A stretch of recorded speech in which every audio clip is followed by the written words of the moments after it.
Dante, is it important to sit for long hours? Could they define what they mean by long hours? So say 4 hours plus. If you are approaching it not with greed, because I know some teachers I've had in the past, they still push for, or were pushing for, longer sit. You're never going to beat a rock in how long you could sit. It's impossible. I think one of the oldest rocks they ever found on this planet was 3.2 billion years old, from Canada, Saskatchewan, I think. You're not going to be beating that record. So no, I'm jokingly approaching that question because I've had people who would, or groups of yogis, who would sit down and just like that, 800 lives and that jazz, so-and-so sat for 12 hours. Ooh, he must be an anagami by now. That's the conversation. Totally adhamma, by the way. And I was driven into that too for some time. Oh yeah, 2 hours? I'm going to beat you and we're going to go 3 hours. We won't say that, but we do it. Now that's different. So that's a lot of ego there. Arrogance. A lot of mana. Conceit. So that is completely adhamma, the approach. Now, having said that, if the person is going deep, not to pursue any ulterior motives, but they're just called to sit. It's like, whoa, this equanimity is like, oh, this is nice. Okay, let's sit. And then they open their eyes, it's been 6 hours. Or even 10 hours. That's wonderful. There was no compulsion. There's no trying to prove something to someone or to go and report to the teacher the next day. Yeah, I said 10 hours. Wow! Because that's what happens. We would line up to just go and give reports, even when you have nothing to report. The teacher would go, so anything exciting happen? Look at the level of expectation. Now you have to conjure up something that's not there. I would look at other yogis and it was like, they're in a state of equanimity where there's nothing happening. But the teacher wants to hear something juicy. Now I want to see something. And now that doesn't stop there because the other people over there, they're listening to what is happening. They're keeping tabs and they're recording. And the teacher is totally oblivious, apparently, or eager to hear some good stuff. The other person comes, anything happened, and they repeat what they heard. By the way, I am sharing with you my personal eyewitness account. I've been there, done that, and witnessed this happen. The interview would be happening in a room, and the door would be open often, and there would be a line of chairs outside. So they would call you, or your name would be there. So next, the other one goes. They're like, oh yeah, it's like coming out of an exam room. You feel so good. And now the other person's like, oh, they're going. It's like, look at them. And they also overheard what the teacher was saying. Guess what they will say now? Because the questions are one size fits all. Sadly. Lord Buddha never taught like that. Never, ever taught like that. And that was one of the problems I was having. Because I was seeing adhamma pretending to be dhamma. Because I had access to the suttas. Not just me, everyone has. But I had studied over 30 years. 30! And I was like, but okay. What can I say? Who am I? I'm a human being who is suffering in samsara. I want to put an end to it. Lord Buddha gave the directions 2,600 years ago. I don't have to reinvent the wheel, fortunately. What did Lord Buddha say about this? If it does agree, with what is being taught, wonderful. If it doesn't, move on. Lord Buddha is our teacher, number one. Because he's always pointing back to you. Because I was seeing it became like a conveyor belt of noble disciples. Every retreat there would be like 32 anagamins or sotapannas, 16, maybe 17, we're waiting, of sakadagamins, and 8 anagamins. And there's a possibility, let's wait for the weekend, I think we might have 2 arahants. Disgusting. Adhamma. Adhamma. And whenever I would bring it up, it was just like, shh. But that's one of the best ways to become famous in the world today. One of them. One of the best ways. But if I die in 5 minutes, 5 seconds, how did I live? What did I do with the Dhamma that was offered to me? This body that I had to work so hard to get to be born as a human in this life, go through hell. And now we are fortunate to have the Dhamma. How are we using the Dhamma? One-upmanship? Who cares if I'm a Sotapanna or not? If you are an Anagami or not? Who cares ultimately? How is that changing the quality of my life? The behavior tells it all. Today, everybody who follows a famous teacher, guess what they say about the teacher? He's an arahant. Amazingly, then nobody's below an arahant level for some reason. At the very least, an arahant. It's sad. In the Vimansaka Sutta, examining Sutta number 47 from the Majjhima Nikaya, Lord Buddha says, go and spend some time with the teacher.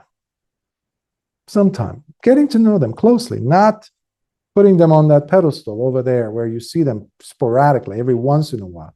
No! Go serve them, bring them food, this, that. Especially watch how they are relating with other people.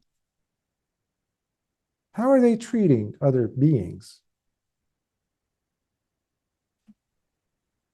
How are they treating themselves? And are they living according to the Dhamma? Who cares about titles?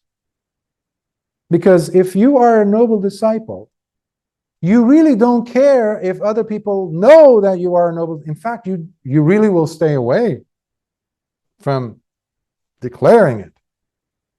It's too much attention.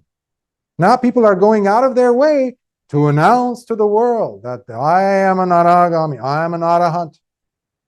I've done some brain scans to prove it. Well, if you have done brain scans, maybe you really needed the brain scans. I have to get on a radio show to tell people I'm an Anagami or I'm an Arahant. Why? Did Venerable Sariputta ever do brain scans? Did he go? I've never seen anywhere in the suttas, thousands of suttas I've come across, never seen once where any of the noble disciples or arahants even go and say, hey, I'm an arahant. In the Kosambi, right after the Kosambi incident, when Lord Buddha goes, there's the Upakilesa Sutta and the other one, where Lord Buddha goes and visits 3 of his students, Venerable Kimbila, Nandiya, and Anuruddha, in the park, in the forest. It was a secluded park. It was protected. So they were living there. Beautiful community of 3 monks. Each of them would look at the other bhikkhu as if they are the most important person. So if one person wanted to do this, they would think, well, what would my brother over there want? Would they not want me to move this? They would leave it. So they would put their needs after the needs of the other person. And the other person, vice versa. So imagine the beauty of that triangle. So they developed so deeply, and eventually they followed the directions of Lord Buddha, especially in relation to the upakilesa, the corruptions of the heart, the mind. And after Lord Buddha gives them the instruction, he comes back 3 months later after Devas, he visits them, and he asks them, so how is your practice going? How is your relationship with one another? They say, Bhante, we blend like milk and water. So much respect, so much love. There isn't like one-upmanship at all. Anyhow, there's a series of questions. So now, Anuruddha, Venerable Anuruddha, he had the divine eye, by the way. He could see far distant galaxies, as well as the hearts and minds of others. And he goes, I laugh because it's so beautiful. It's so cute. It's so nice. It's so beautiful. He says at the end of the sutta, he says, Bhante, all of us have attained to this level, and we attain it with this much ease, and we attain to this level, this, and we have all, by the way, have ended the defilements, Bhante, destroyed all the kileshas, and this is wonderful. Lord Buddha leaves. Now, as it's customary, they will walk to the gate of the park with their teacher. So they walk, Lord Buddha to the gate, and Lord Buddha goes. And now the other two, Venerable Nandiya and Kimbila, turn to Venerable Anuruddha and they say, Avuso, friend, we don't ever recall ever telling you that we attained. How did you know? We never told you, right? We never told him. How do you know? He says, I just looked into your hearts. I saw that you have also attained the same level of attainment as I. And when the teacher was here, I felt it necessary to, because he already would know anyhow. Lord Buddha would clearly know. Anyhow, he says, even if I wasn't able to see to your mind, through your heart, the Devas had already been telling me for a while now. So, no talking about this. You don't need to. Why? Especially if a teacher, because this is another phenomenon that I'm seeing in Asia, well, not just in Asia now, it's spreading, where you have students of a teacher, whoever, especially if it's a famous one, celebrity, immediately equating that somehow to a high level of noble status, meaning at the very least, either an agami or an arahant. It behooves upon the teacher who hears about this, even offhand, if they have not attained it, or even if they have, to pull the student aside and not scold them necessarily, but to talk to them, to caution them not to misrepresent the Dhamma. Because the student is, if they're coming from a genuine place of how they see to be the truth, but it is not true. The teacher knows this.